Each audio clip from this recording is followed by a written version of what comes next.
Hello student, आज हम irrigation topic पढ़ेंगे। ओके, हमने लास्ट टाइम यहीं पे क्लोज किया था, एडवांटेज ऑफ मैन्योर तक पढ़ा था हमने। तो हमारा जो नेक्स्ट पार्ट है इस चैप्टर का, क्रॉप प्रोडक्शन और मैनेजमेंट का, वो इरिगेशन से स्टार्ट करते हैं। ठीक है, तो स्टार्ट करते हैं हम लोग कि इरिगेशन बेसिकली होता क्या है। इरिगेशन मतलब सिंचाई। ठीक है, पौधों को पानी देने की जो प्रक्रिया है उसी को हम इंग्लिश में इरिगेशन कहते हैं। ठीक है, जितने भी लिविंग बींग्स होते हैं उन्हें पानी की काफ़ी ज़रूरत होती है ज़िंदा रहने के लिए, वाटर टू लिव। पानी जो है बहुत इम्पॉर्टेंट है प्रॉपर ग्रोथ के लिए और उनकी प्रॉपर डेवलपमेंट के लिए। वाटर जो होता है बेसिकली प्लांट की जड़ें एब्जॉर्ब करती हैं, मतलब पौधों की जो जड़ें होती हैं वही एब्जॉर्ब करती हैं जो भी हम पानी डालते हैं मिट्टी के अंदर। और उस पानी के साथ सिर्फ पानी ही नहीं बल्कि उसके साथ साथ मिनरल और फर्टिलाइज़र भी एब्जॉर्ब्ड करती हैं वो जड़ें। ठीक है, प्लांट के अंदर बेसिकली 90% वाटर रहता है और पानी जो है काफ़ी मतलब काफ़ी ज़्यादा ज़रूरी है। क्योंकि जो सीड की जो जर्मिनेशन है वो सूखे में नहीं हो सकता, ड्राई कंडीशन में नहीं हो सकता, इसलिए पानी काफ़ी ज़्यादा ज़रूरी है। ठीक है, nutrient dissolve in water get transported to each part of plant. जो भी न्यूट्रेंट डिजॉल्व होता है पानी में वो पौधे के हर पार्ट में ट्रांसपोर्ट होता है।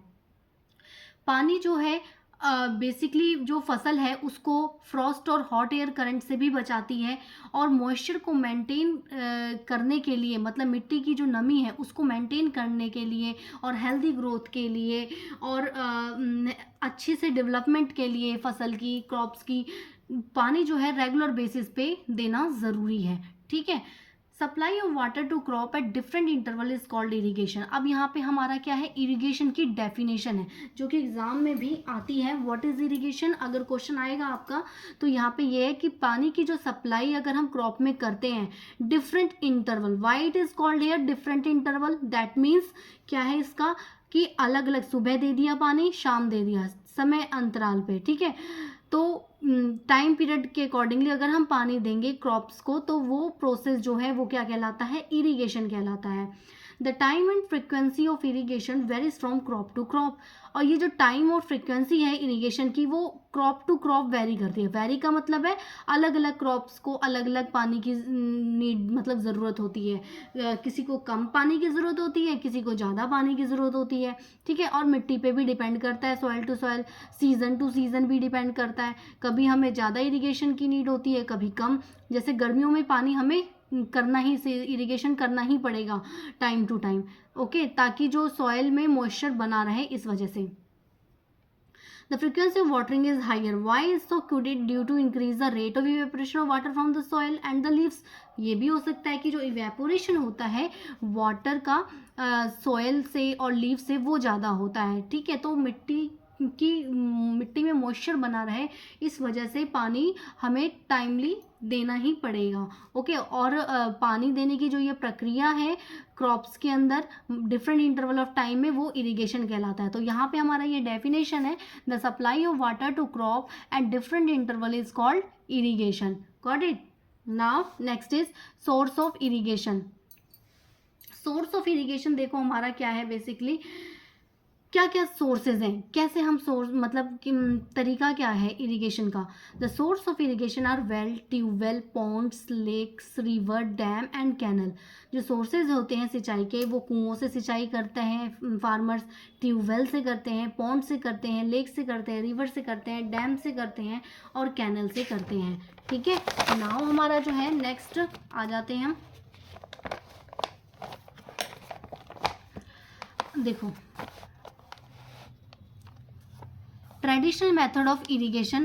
ट्रेडिशनल मेथड मतलब पुराने टाइम में कैसे इरिगेशन किया जाता था।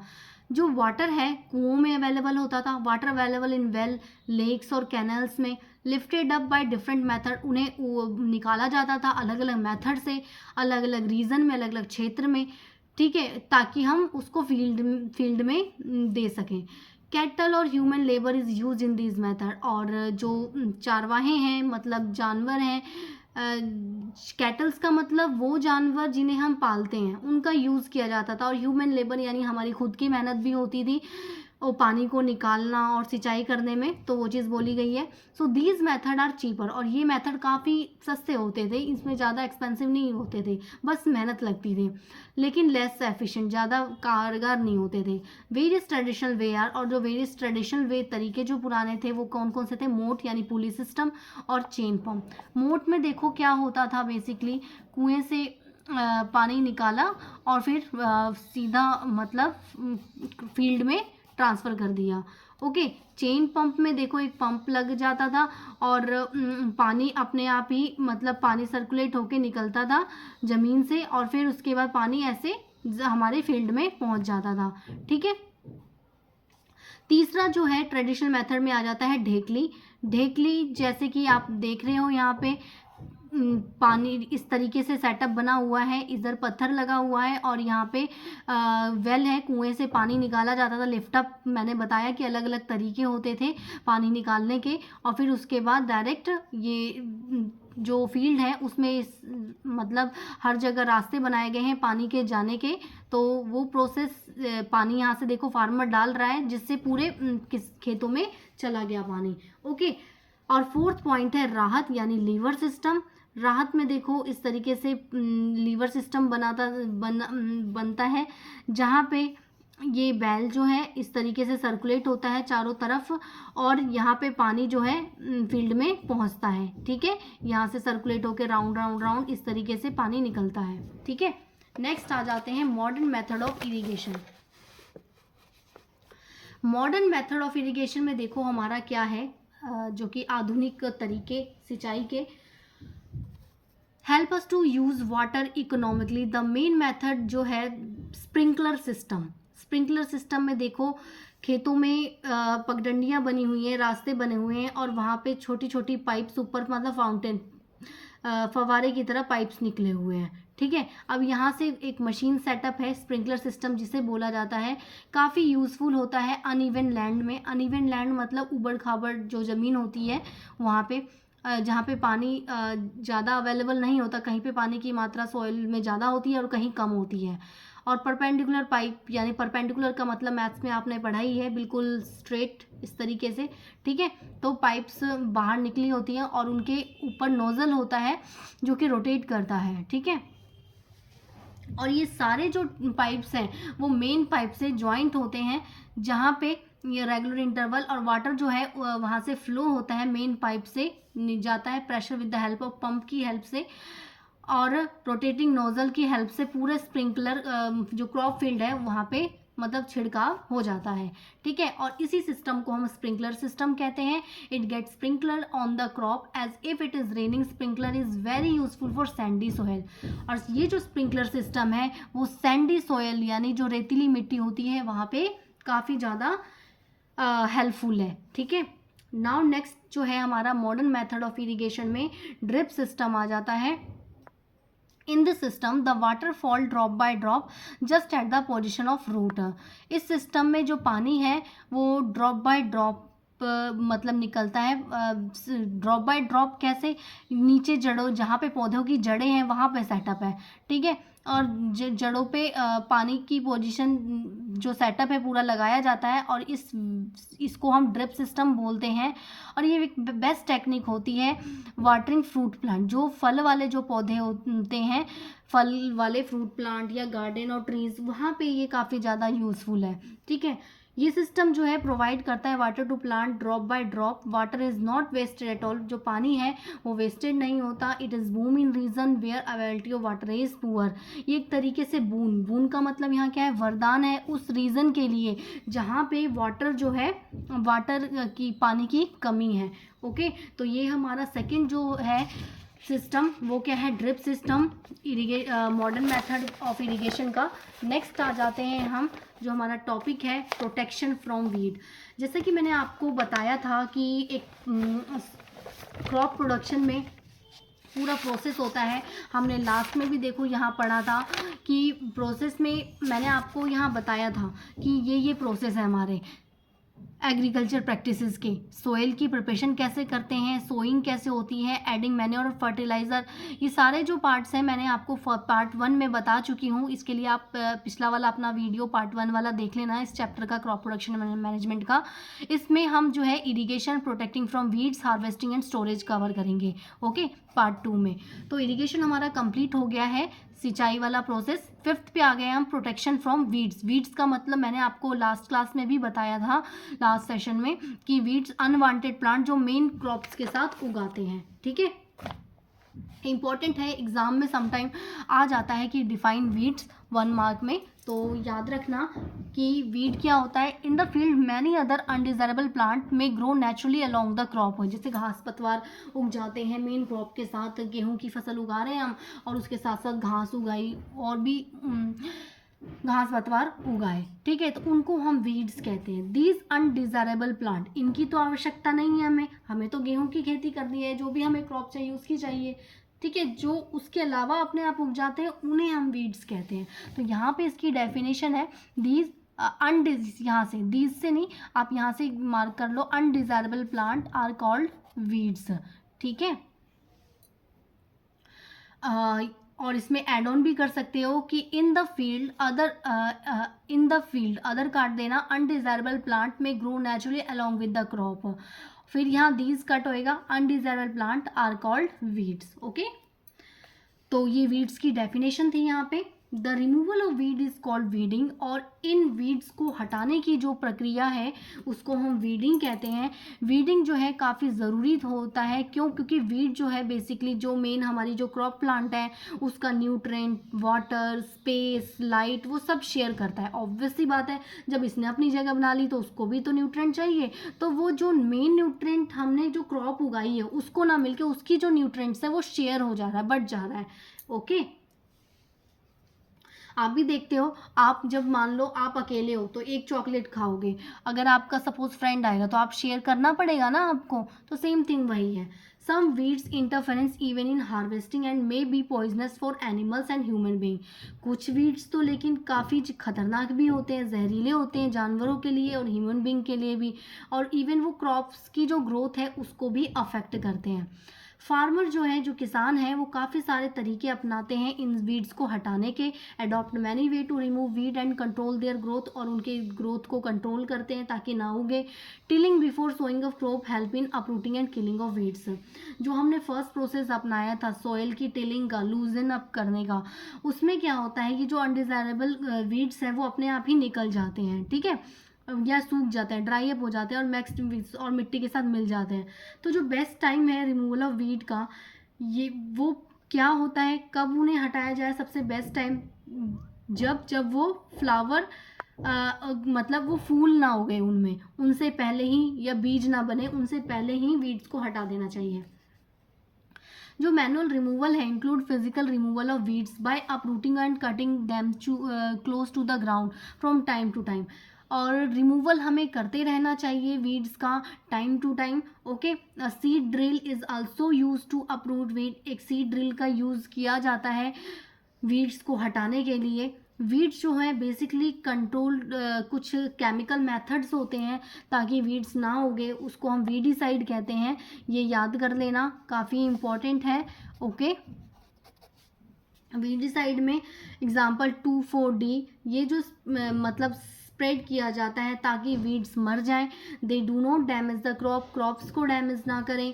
Weedicide are dilute with water to extent required and spread in the field with sprayer, और जो वीडिसाइड्स हैं वो पानी के साथ डाइल्यूट करके भी स्प्रे किया जाता है फील्ड में, ठीक है, छिड़काव किया जाता है। देखो यहाँ पे फार्मर जो है यहाँ पे छिड़काव कर रहा है, वीडिसाइड स्प्रे कर रहा है ताकि जो है अनडिजायरेबल प्लांट ना उग पाए मेन क्रॉप के साथ, ठीक है। जैसा कि यहाँ पे मेंशन है, the weedicides are spread during the vegetative growth of weeds before flowering and seed formation. Spraying of weedicide, जो स्प्रे है वीडिसाइड का, may affect the health of farmer. Weedicide का जो स्प्रे करने से फार्मर की हेल्थ पे भी अफेक्ट पड़ता है, तो बेसिकली वो एक केमिकल, ये जो केमिकल का यूज़ करते हैं बड़ी ही सावधानी पूर्वक करते हैं। They should use their chemical very carefully, they should cover their nose, अपने नोज़ को कवर करके करते हैं, जैसा कि आप यहाँ देख रहे हैं अपने नोज़ को कवर करके फार्मर वीडिसाइड स्प्रे कर रहा है, और या फिर कपड़ा रख लेते हैं, ठीक है, इन केमिकल का छिड़काव करने के लिए। अब नेक्स्ट टॉपिक सेकंड लास्ट हमारा हार्वेस्टिंग। अब हमारी फसल की हमने मिट्टी को लूजन अप टाइट कर लिया, बीज भी बो दिया, सोविंग भी कर दिया, ठीक है, और फिर उसके बाद इरिगेशन प्रोसेस भी हो गया हमारा, वीड से भी प्रोटेक्ट कर दिया। नेक्स्ट आ जाता है जब हमारी फसल पक जाती है और उसको हम हार्वेस्ट करते हैं, मीन्स कटाई हिंदी में।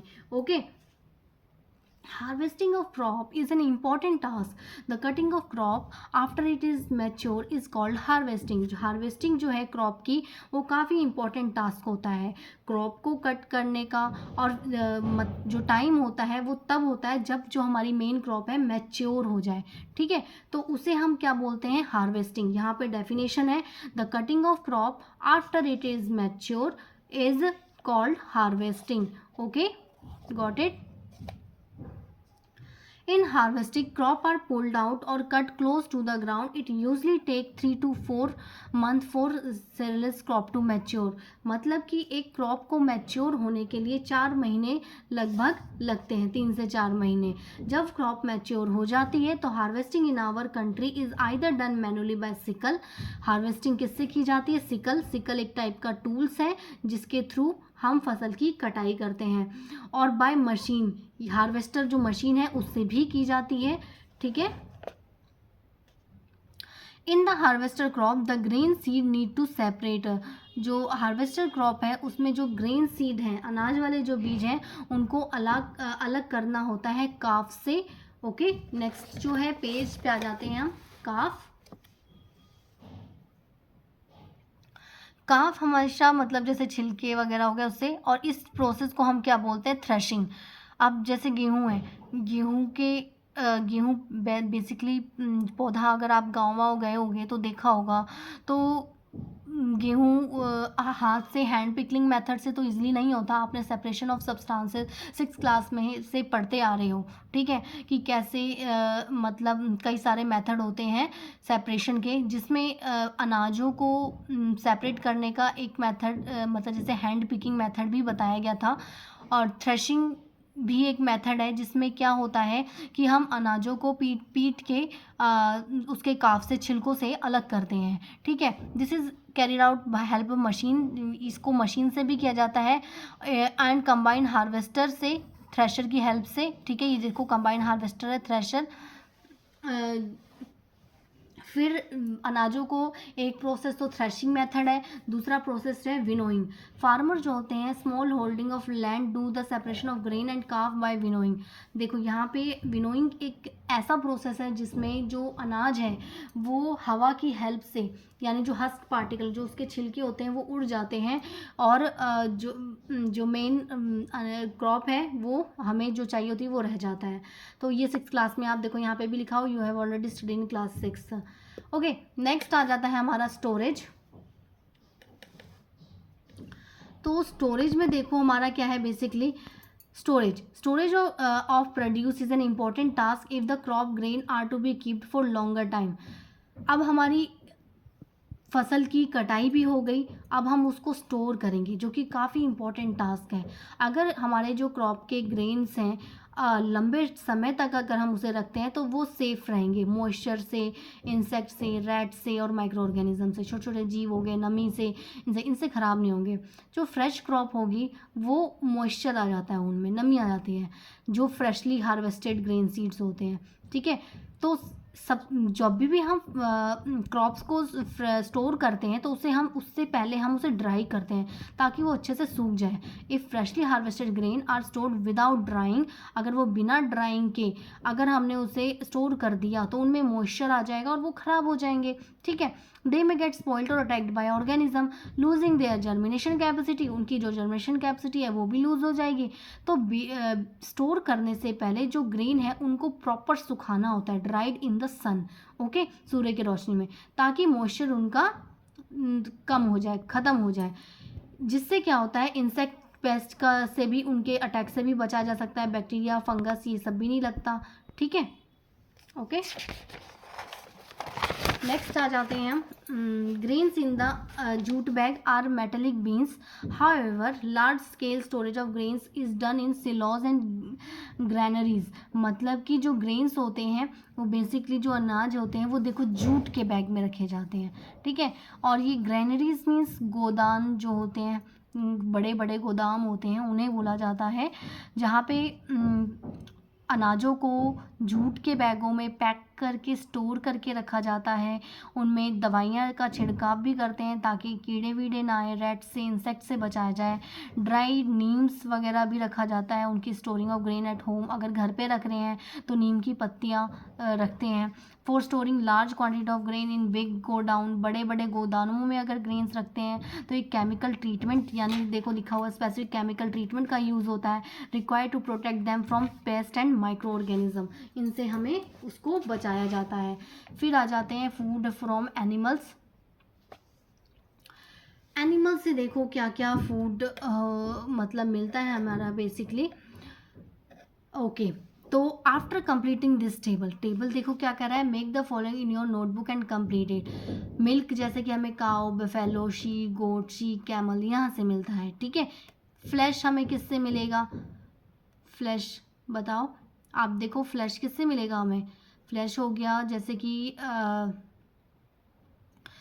हैन हो गई, ठीक है, इससे हमें फ्लैश मिलेगा। एग किससे मिलेगा, हैन से मिलेगा, ठीक है। और मिल्क किससे मिलेगा, आप यहाँ पे गोट, कैमल, वो तो आपने लिख ही दिया ऑलरेडी। इस तरीके से जो जो चीज़ हमें एनिमल से मिलती है वो चीज़ हमें यहाँ पे टेबल में लिखना है। इस टेबल को कंप्लीट करने के बाद आपने देखा होगा कि जैसे पौधे हैं वैसे ही जो जानवर हैं वो भी हमें अलग अलग प्रकार के फूड प्रोवाइड कराते हैं। ओके, ये लिखा हुआ है, animal also provide us different kind of food. Many people living in the coastal area consume fish. आप देखो जो नदी के किनारे, समुद्री किनारे जो लोग रहते हैं वो बेसिकली वो क्या करते हैं, वो फिशेस वगैरह खाते हैं, वहाँ से भी उन्हें फूड मिलता है। We have just seen that all the process of crop production involve a number of step like selection of seeding, sowing etcetera. आपने देखा कि जो भी प्रोसेस है क्रॉप प्रोडक्शन का उसमें कई सारे स्टेप्स हैं, 6-7 मैंने जैसा कि बताया आपको, जैसे सीड के सिलेक्शन से लेके सोना, फिर इरीगेशन, फिर उसके बाद storage, harvesting and all that. इसी तरीके से एनिमल की भी रियरिंग की जाती है। रियरिंग मतलब क्या होता है, एनिमल को पालना, ठीक है, एक प्रॉपर कंडीशन में उन्हें फूड प्रोवाइड कराना, ठीक है, रियर एट होम या फिर फार्म में। They have to provide with proper food दिया जाता है उन्हें, शेल्टर मतलब रहने के लिए जगह दी जाती है, ओके, और उनकी प्रॉपर केयर की जाती है, राइट। और जब ये सब पूरा हो जाता है लार्ज स्केल पे तो उनसे हम जैसे कि मिल्क मिल रहा है वो लेते हैं, एग लेते हैं, ठीक है, ये सब। तो एनिमल हस्बेंड्री यहाँ पे इम्पॉर्टेंट है, यहाँ पे आता है एग्ज़ाम में। ध्यान रखना कि when this rearing of animal on a large scale is called animal husbandry. मतलब एनिमल को पालना बड़े स्केल पे एनिमल हस्बेंड्री कहलाता है, ठीक है गाइस, ठीक है स्टूडेंट, कुछ समझ आ गया होगा, होप सो। पूरा चैप्टर यहाँ पे हमारा चैप्टर कंप्लीट हो चुका है, ओके। अगर आपको कहीं पे भी डाउट है तो आप अपना कमेंट बॉक्स में कमेंट डाल देना, जो भी आपका डाउट है आप डाल देना, मैं आप पढ़ के आपका डाउट सेशन में वो क्वेश्चंस सॉल्व करवाऊंगी, ठीक है। वो पैराग्राफ हम रिपीट कर लेंगे रिपीटेशन सेशन में, ठीक है, जहाँ पे भी अगर डाउट आता है तो। Okay, have a good day, all the best for your future. और नेक्स्ट उसमें हम एक्सरसाइज करेंगे, ठीक है। Okay student, have a good day, bye bye.